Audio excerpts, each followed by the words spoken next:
नमस्ते साथियों। 21 साल की एक लड़की होती है जिसका नाम होता है पूजा। पूजा दिखने में काफी सुंदर थी और इतनी ज्यादा सुंदर थी कि हर कोई उसे पाना चाहता था। हर कोई यही सोचता था कि काश एक बार पूजा उसकी हो जाए। पूजा की माँ थी जिनकी मौत हो चुकी थी, वह अपने पिता के साथ रहती थी। पूजा हर शाम की तरह अपने पिता को खाना खिलाती है और खाना खिलाने के बाद अपने पिता के कमरे में चली जाती है। 9 बजे उसका पिता अपने कमरे में पहुंचता है तो वहां पर पूजा लेटी हुई थी। तो पिता पूछता है कि बेटा क्या हुआ, तुम मेरे कमरे में क्यों लेटी हो। जिसमें पूजा कहती है कि पिताजी मेरे सर में काफी तेज दर्द हो रहा है, इसके साथ ही मैं आज मुझे पता नहीं क्यों डर सा लग रहा है, इसलिए मैं अकेले नहीं सो पा रही हूँ। तो ऐसे में पूजा का जो पिता है वह झंडू बाम ले आता है और अपनी बेटी के माथे पर मल देता है, जिससे थोड़ी देर बाद पूजा वहीं पर सो जाती है। अब ऐसे में पूजा के साथ साथ उसका पिता भी उसके साथ सो जाता है। रात में कुछ ऐसा होता है कि पूजा अपने पिता को स्पर्श करने लगती है, यहाँ वहाँ स्पर्श करने लगती है, छूने लगती है। ऐसे में पूजा ये भूल जाती है कि जिस इंसान को वह स्पर्श कर रही है वह इसका पिता है। अब पिता की आंखें खुल जाती है, वह यह सब देख रहा था क्योंकि उस शख्स की पत्नी का इंतकाल 2 साल पहले हो चुका था। ऐसे में वह भी परेशान रहता था क्योंकि उसके अंदर एक हवस की आग जल रही थी। अब पूजा को वह स्पर्श करते हुए देखता है तो उसके अंदर की जो आग थी वह जल जाती है। वह भी अपनी बेटी को स्पर्श करने लगता है, पूजा की भी आग खुल जाती है और दोनों एक दूसरे के साथ गलत काम करने लगते हैं। अब यही काम करते करते करीब 6 महीने का समय हो जाता है। फिर साथियों, ये सारी बातें हैं वो बंद कमरे से निकलकर आस पड़ोस में पहुंचने लगती हैं। आस पड़ोसी लोग शक की निगाह से देखने लगते हैं और धीमे धीमे सोशल मीडिया का समय चल रहा है तो पूरे मोहल्ले से लेके पूरे शहर में इन दोनों की बाप बेटी की करतूत वो फैल जाती है। करतूतों से परेशान होके पूजा क्योंकि स्कूल भी जाती थी तो वहां पर उसको जो स्टूडेंट थे उसके साथ जो क्लासमेट थे वह चिढ़ाते थे। अब ऐसे में उसके पिता जब भी उसके पास आते तो पूजा उनसे चिढ़ जाती और उनको धक्का दे देती। एक दिन दोस्तों, ये सारा कुछ पूजा झेल नहीं पा रही थी। इन सब तानों से सुनकर पूजा हताश हो जाती है और कुछ ऐसा कांड कर देती है जिसको सुनकर दोस्तों आपके पैरों की जमीन खिसक जाएगी। नमस्कार दोस्तों, क्लियर क्राइम में आपका स्वागत है। दोस्तों, आज हम फिर से एक सच्ची घटना लेकर आए हैं। ये जो घटना है वह यूपी के अयोध्या की है। दोस्तों, घटना सुनाने से पहले आपसे रिक्वेस्ट करना चाहूँगा कि अगर आपने मेरे चैनल को सब्सक्राइब नहीं किया तो यार चैनल को सब्सक्राइब कर लीजिए। मेरे 1000 सब्सक्राइबर पूरे करवा दीजिए, आपकी बहुत मेहरबानी होगी। इसके साथ ही दोस्तों, आप किस शहर से हो, आपके सिटी का नाम क्या है, मुझे कमेंट सेक्शन जरूर बताइए। वीडियो के लास्ट में मैं आपका और आपके शहर का नाम जरूर लूंगा। चलेगा साथियों, कहानी को शुरू करते हैं। यह सच्ची घटना उत्तर प्रदेश के अयोध्या जिले की है। अयोध्या जिले के अंतर्गत एक गांव में एक छोटा सा परिवार रहता था जिसमें एक 45 साल का व्यक्ति था। उनके के 3 बच्चे थे। सबसे बड़ी बेटी का नाम पूजा था। इसकी उम्र 21 साल की करीब थी। उससे छोटी बेटी 15 साल की थी और उससे छोटा बेटा 10 साल का था। उस व्यक्ति की पत्नी का 2 साल पहले ही एक बीमारी के चलते देहांत हो जाता है। वो खेती किसानी करके अपने परिवार का पालन पोषण किया करता था। इनके परिवार में किसी तरह की कोई दिक्कत परेशानी नहीं थी। उस व्यक्ति को अगर कमी थी तो एक औरत की कमी थी। उसको औरत की कमी सताने लगी थी। इसीलिए वो अपने कई दोस्तों से और रिश्तेदारों से कहा था कि वह शादी करना चाहता है और एक ऐसी औरत से शादी करना चाहता है जो उसके बच्चों का परवरिश कर सके, उनका ख्याल रख सके और मेरा भी ख्याल रख सके। अब पूजा के पिता ने जिन जिन लोगों से कहा था वह लोग ऐसी औरत की तलाश करना शुरू कर देते हैं। दोस्तों, एक दिन पूजा यानी उनकी जो बड़ी बेटी होती है उसको पता लग जाता है कि उसके पिता दूसरी शादी करना चाहते हैं। अब पूजा बड़ी चिंतित हो जाती है और वो ये सोचने लगती है कि जो हमारी सौतेली माँ आएगी वह हमारे साथ कैसा व्यवहार करेगी, वह हमें खुश रख पाएगी कि नहीं, हमारी परवरिश भी कर पाएगी या नहीं कर पाएगी। अब उसे काफी चिंता सताने लगी थी। वह यही सोच रही थी कि आखिर होगा तो क्या होगा। दोस्तों, पूजा ग्रेजुएशन की पढ़ाई कर रही थी। एक दिन वह अपने कॉलेज जाती है और वहां पर अपनी एक दोस्त शालू से जाकर मिलती है और उससे कहती है कि तू तो जानती है, मेरी माँ का 2 साल पहले एक बीमारी के चलते देहांत हो चुका है। अब मेरे पिता दूसरी शादी करना चाहते हैं। जो हमारी सौतेली माँ आएगी वह हमारे साथ कैसा व्यवहार करेगी, अच्छा करेगी या फिर बुरा करेगी, ये मैं कह नहीं पाऊंगी। मेरे 2 छोटे छोटे भाई बहन हैं। मुझे उनकी काफी चिंता सता रही है। अब मैं समझ नहीं पा रही हूं, आखिर करूं तो क्या करूं। फिर शालू जब उसकी यह बात सुनती है तो पूजा को समझाती है कि देख, तेरे जो पिता है वो ना तो तुझसे प्यार करते हैं और ना ही तेरे भाई बहन से प्यार करते हैं।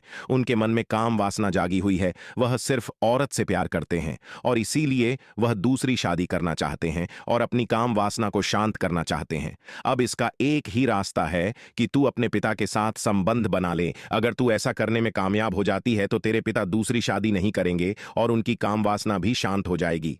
अब पूजा के दिमाग में यह बात सेट हो जाती है और वह यही सोचने लगती है कि वह ऐसा काम अपने पिता के साथ करेगी तो करेगी। दोस्तों, एक दिन शाम के 7 बजे का समय होता है। पूजा अपने पिता को खाना खिलाती है और खाना खिलाने के बाद अपने पिता के कमरे में जाकर लेट जाती है।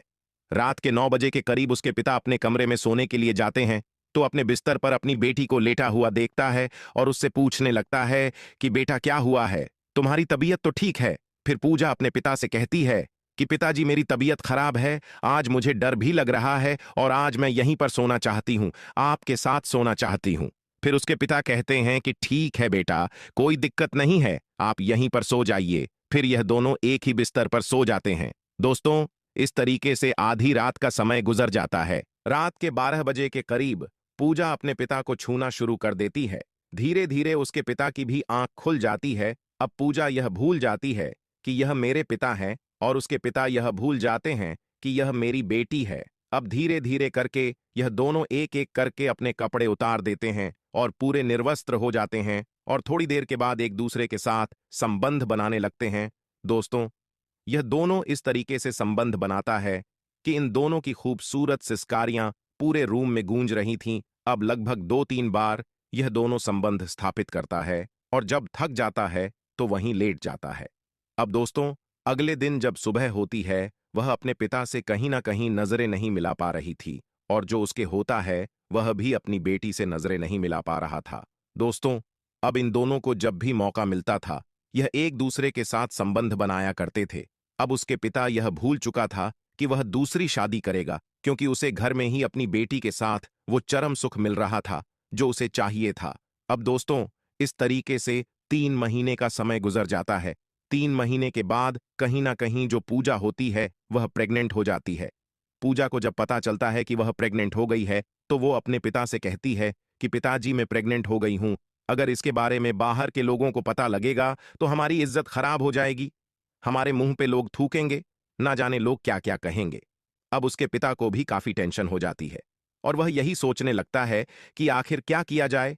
अब दोस्तों, उसके एक अस्पताल में बात करता है और वहां के डॉक्टर को मोटे पैसे देता है, मोटी रकम दे देता है और पूजा को लेकर उस अस्पताल में चला जाता है और पूजा का अबॉर्शन करवा दिया जाता है। अबॉर्शन करवाने के बाद यह दोनों घर पर आ जाते हैं। दोस्तों, अब इन दोनों का फिर से रोज यही काम चलने लगा था। यह पिता अपनी बेटी के साथ संबंध बनाया करता था। इस तरीके से दोस्तों 3 महीने का समय और गुजर जाता है। 3 महीने के बाद आस पड़ोस के जो लोग होते हैं कहीं ना कहीं उनको पता लग जाता है, उनको भनक लग जाती है कि यह व्यक्ति अपनी बेटी के साथ गलत काम करता है। धीरे धीरे यह बात पूरी कॉलोनी में फैल जाती है और उड़ती उड़ती बात पूजा को भी पता लग जाती है कि आस पड़ोस के जो लोग हैं उनको पता लग चुका है मेरे और मेरे पिता के बारे में।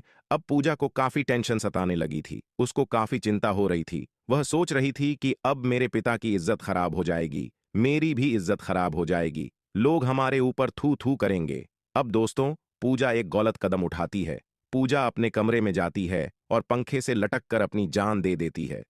थोड़ी देर के बाद उसके पिता घर पे आता है और दरवाजा तोड़ के जब देखता है तो उसकी बेटी फंदे पर लटकी हुई थी।